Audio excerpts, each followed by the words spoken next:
अस्सलाम वालेकुम स्टूडेंट्स, उम्मीद है आप तमाम लोग खैरियत से होंगे। मेरा नाम एडवोकेट मोहम्मद उमर खान है और इस चैनल पर गुफ्तगू करते हैं हम लॉ, लैट, लॉ गैट और LLB 5S के हवाले से। तो अगर आप नए कैंडिडेट हैं, इस चैनल पर पहली बार तशरीफ लाएँ तो इस चैनल को जरूर सब्सक्राइब करें ताकि इस तरह की मजीद एडमिशन अपडेट्स हम आप तमाम लोगों तक बर वक्त शेयर कर सकें। आज की इस वीडियो में हम डिस्कस करेंगे कि अगर आप एक ऐसे कैंडिडेट हैं जो अपने इंटरमीडिएट के एग्जाम में अपेयर होने वाले हैं या अपने इंटरमीडिएट को क्लियर कर चुके हैं और फ्यूचर में वकील बनना चाहते हैं, तो किस तरह से आप एक यूनिवर्सिटी का इंतखाब करेंगे, अपना एडमिशन कैसे सिक्योर करेंगे और आप तमाम लोगों के लिए यूनिवर्सिटी और कॉलेज इनमें से कौन सी जो है वो इदारा बेहतर है अपने लॉ को कंटिन्यू करने के लिए। सेमेस्टर सिस्टम क्या होता है, एनुअल सिस्टम क्या होता है, ये तमाम चीज़ें मैं आपको बेसिक लेवल से बताऊंगा ताकि आप इस वीडियो में सारी चीज़ों को बेहतर तरीके से अंडरस्टैंड कर सकें और अपने लिए एक बेहतरीन इदारे का इंतखाब कर सकें। क्योंकि एक इदारे को सिलेक्ट करना आपके लिए बहुत ज़रूरी है, उसी ने आपके करियर को, उसी ने आपकी पर्सनैलिटी को शेप करना है। इसके साथ साथ आपके 5 साल ज़िंदगी के उस इदारे के साथ मुंसलिक रहने वाले हैं। मैंने बहुत से ऐसे स्टूडेंट्स देखे हैं जो इस टर्निंग पॉइंट पर एक ऐसा डिसीजन ले लेते हैं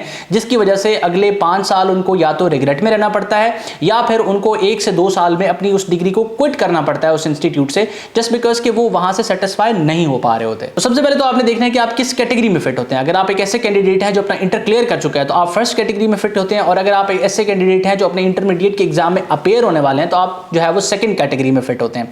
तो वो तमाम लोग जो अपने इंटरमीडिएट के एग्जाम देने वाले हैं, यानी कि 1 से 1.5 महीने में उनके एग्जाम्स होंगे, तो फर्स्टली आपका सारा फोकस आपके एग्जाम में होना चाहिए। आपने सबसे ज्यादा स्कोर करने की कोशिश करनी है, एटलीस्ट जितना ज्यादा स्कोर कर सकते हैं उतना ज्यादा स्कोर करने की कोशिश करनी है ताकि आप बेहतर इदारे में एडमिशन सिक्योर कर सकें। उसके बाद डेफिनेटली बात है, जिनका इंटरमीडिएट क्लियर है उनको पता है कि उनका स्कोर कितना है, वो इस बेसिस पे इस वक्त अपनी यूनिवर्सिटी को सिलेक्ट करने के लिए जो है वो रिसर्च अपनी स्टार्ट कर सकते हैं। जबकि वो तमाम कैंडिडेट्स जिनके एग्जाम्स अभी होने हैं, आप तमाम लोगों ने इस वक्त सिर्फ इस वीडियो पर रिलाई करना है और अपनी प्रिपरेशन करनी है। आई रिपीट, आपने अपनी प्रिपरेशन करनी है, इसके अलावा किसी भी और डिस्ट्रैक्शन में नहीं पढ़ना, क्योंकि अगर आप किसी और डिस्ट्रैक्शन में पढ़ते हैं तो आप जितना स्कोर कर सकते हैं वो कर नहीं पाएंगे, जस्ट बिकॉज कि आप डिस्ट्रैक्टेड होंगे। अच्छा, अब उसके बाद यूनिवर्सिटी को सिलेक्ट किया कैसे जाए, बेसिकली किस तरह से आपको पता चलेगा कि कौन सी यूनिवर्सिटी बेहतर है। क्या गूगल पे सर्च किया जाए, क्या यूट्यूब पे देखा जाए? नहीं, बिल्कुल ऐसा नहीं। कुछ स्टूडेंट्स मुझसे कमेंट सेक्शन में कहेंगे कि आप बता दें कि बेहतर यूनिवर्सिटी कौन सी है। मैं अपनी वीडियोज में रिपीटेडली ये कहा करता हूं कि हर बंदे के लिए यूनिवर्सिटी की डेफिनेशन या बेस्ट यूनिवर्सिटी की डेफिनेशन डिफरेंट हो सकती है। अब मैं आपको ये चीज एक एग्जाम्पल से समझाता हूं। फॉर एग्जाम्पल, एक ऐसा बच्चा जो लाहौर में है, अब लाहौर में रहने वाले बच्चे के लिए जो अच्छी यूनिवर्सिटी है उसकी डेफिनेशन इस तरह से होगी कि डेफिनेट सी बात है लाहौर में उसके लिए काफ़ी ज़्यादा ऑप्शंस हैं,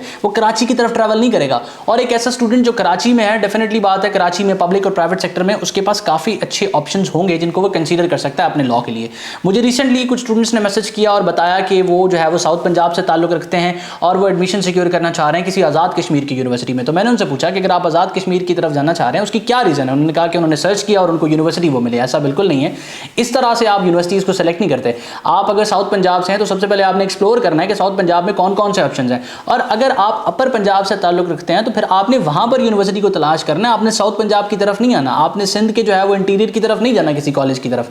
तो आप सिर्फ इस बेसिस पे यूनिवर्सिटी डिसाइड ना करें कि आप फेसबुक स्क्रॉल कर रहे थे, इंस्टाग्राम स्क्रॉल कर रहे थे और वहां पर आपको यूनिवर्सिटी या कॉलेज का ऐड मिला है, अब आप उस यूनिवर्सिटी की तरफ जाएंगे। ऐसा बिल्कुल नहीं है। आपने इन चीज़ों के लिए बहुत सारी चीज़ें जो है वो देखी जाती हैं। फॉर एग्जाम्पल, एक बच्चा जो है वो लाहौर से ट्रैवल कर रहा है फॉर एग्जाम्पल कराची की तरफ, तो अब वहां पर उसको ये देखना है कि उसके ट्रैवल एक्सपेंसेस, उसके हॉस्टल एक्सपेंसेस, फूड एक्सपेंसेस कितने ज़्यादा आ रहे हैं। और अगर वहीं पर वो लाहौर में किसी अच्छे इदारे को, किसी प्राइवेट इदारे को कंसीडर कर ले तो वो सारी की सारी जो है एक्सपेंसेस उसके सेव हो सकते हैं। अब ये थे वो पैरामीटर्स जिनकी बेसिस पे आपने अपने लिए एक अच्छे इदारे की तलाश करनी है। अब इन पैरामीटर्स की बेसिस पे आपने कुछ लिस्ट बनानी है। लिस्ट बनानी है प्राइवेट सेक्टर्स और पब्लिक सेक्टर्स की। सबसे पहले आपने कोशिश करनी है कि यूनिवर्सिटीज़ की तरफ जाएं। आपने अपना स्कोर देखना है, यूनिवर्सिटीज़ के नाम लिखने हैं और उनका प्रीवियस जो मेरिट है वो आप इंटरनेट पर जाकर सर्च करेंगे, मुख्तलिफ वीडियोस को देखेंगे, वेबसाइट पर जाएंगे, आपको पता चल जाएगा, अंदाज़ा हो जाएगा कि पंजाब यूनिवर्सिटी है और अगर मेरा 65% जो है वो स्कोर है तो मेरा एडमिशन पंजाब यूनिवर्सिटी में नहीं होगा, और अगर मेरा 75% स्कोर है तो मैं GC फैसलाबाद में एक्सपेक्ट कर सकता हूँ कि मेरा एडमिशन हो जाएगा। इस बेसिस पे आपने लिस्ट बनानी है कि आपका score for example 82.something% in FSC है, तो आप उस हिसाब से अपने लिए टॉप 5 या टॉप 7 यूनिवर्सिटीज़ जो है वो सिलेक्ट कर लेंगे जो अकॉर्डिंग टू डिस्टेंस आपके जो घर है या आपका शहर है उसके करीब तरीन होंगी। उसके बाद आपका जो स्कोर है और यूनिवर्सिटी का प्रीवियस मेरिट है वो तकरीबन मिलता जुलता होगा, आपकी अफोर्डेबिलिटी के अकॉर्डिंग होगी यूनिवर्सिटी। तो इन 3 से 4 कैटेगरीज या इन 3 से 4 पैरामीटर्स की बेसिस पे आपने यूनिवर्सिटी को शॉर्टलिस्ट कर लेना है। डेफिनेट सी बात है, क्वालिटी एजुकेशन को भी मद्देनजर रखना है। मैं ये नहीं कह रहा कि एक बच्चा कराची से लाहौर ट्रैवल ना करे क्योंकि उसका एडमिशन पंजाब यूनिवर्सिटी में हुआ है या किसी क्वालिटी एजुकेशन प्रोवाइड करने वाली यूनिवर्सिटी में हुआ है, ऐसा मैं बिल्कुल नहीं कह रहा। मैं इस चीज़ से डिस्करेज कर रहा हूँ कि एक बच्चा कराची से लाहौर या कराची से फैसलाबाद सिर्फ इस वजह से ट्रैवल ना करें कि वहां पर एक कॉलेज था, उसकी मशहूरी उसने देख ली और अब वहां पर वो ट्रैवल करके आ गया। ऐसा ना करें। अब इस लिस्ट को बनाने के बाद आपको एक चीज क्लियर हो जाएगी कि आपकी लिस्ट में अगर तो पब्लिक सेक्टर्स कम हैं या फिर पब्लिक सेक्टर्स ना होने के बराबर हैं तो फिर आपको प्राइवेट सेक्टर्स की तरफ जाना पड़ेगा। जिस तरह से एक कैंडिडेट है जिसका स्कोर ही एफएससी में 50% है या 48% है, तो डेफिनेटली बात है अब उसको किसी अच्छे पब्लिक सेक्टर में या फिर कह लेंगे किसी भी पब्लिक सेक्टर में एडमिशन मिलना बहुत ही मुश्किल है। तो उसको फिर क्या करना है? उसके लिए जो दूसरी चॉइस है वो ये कि उसने उसके बाद बजाय इसकी कि वो प्राइवेट कॉलेजेस की तरफ मूव करे, उसने प्राइवेट यूनिवर्सिटीज़ की लिस्ट बनानी है। अब प्राइवेट यूनिवर्सिटीज़ कौन सी बेहतर हैं, इसका भी वही आंसर होगा जो इससे पहले मैं दे चुका हूँ कि हर यूनिवर्सिटी जो है वो आपके अकॉर्डिंग ही फिट होगी कि वो आपके लिए दुरुस्त है, अच्छी है या नहीं है। तो आपने सर्च करना है, इंटरनेट को यूज़ करना है, internet is your best partner.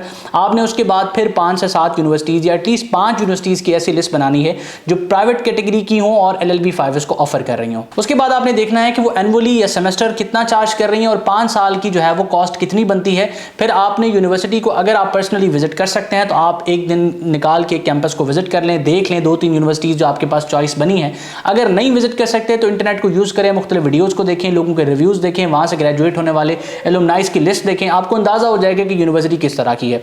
उसके बाद अगर एक कैंडिडेट ऐसा है जो यूनिवर्सिटीज़ की बजाय कॉलेजेस को प्रेफर करना चाहता है, कॉलेज को याद रखें आपने उसी सूरत में प्रेफर करना है जब कॉलेज यूनिवर्सिटी से अच्छा हो।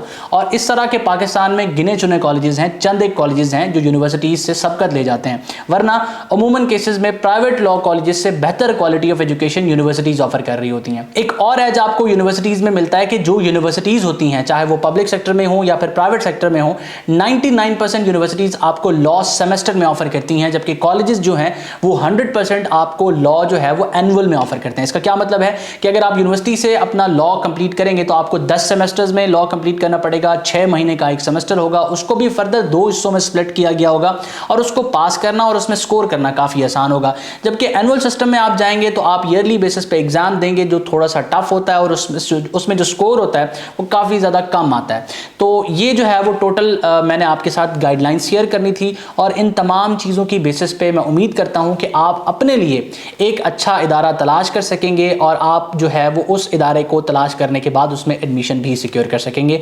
मुझे बताएं कि आपकी विश लिस्ट में कौन से 3 ऐसे इदारे हैं जिनमें आप एडमिशन सिक्योर करना चाह रहे हैं, ताकि मैं भी जान सकूं कि आपका इंटरेस्ट क्या है और इसके साथ साथ मजीद जो लोग कमेंट सेक्शन को पढ़ेंगे वो भी जान सकेंगे कि आपकी विश लिस्ट में कौन से 3 इदारे हैं और आप उनकी विश लिस्ट को देख सकेंगे। इस तरह से आपके नॉलेज में भी कुछ ना कुछ इदारे आ जाएंगे।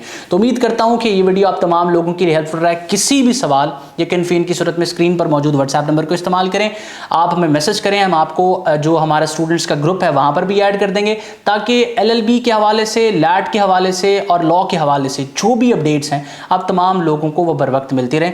अपना बहुत सारा ख्याल रखें। मैं और मेरी टीम आप तमाम लोगों की कामयाबी के लिए दुआ गो हैं। उमर खान को इसी के साथ इजाज़त दें। पाकिस्तान जिंदाबाद। अल्लाह हाफ़िज़।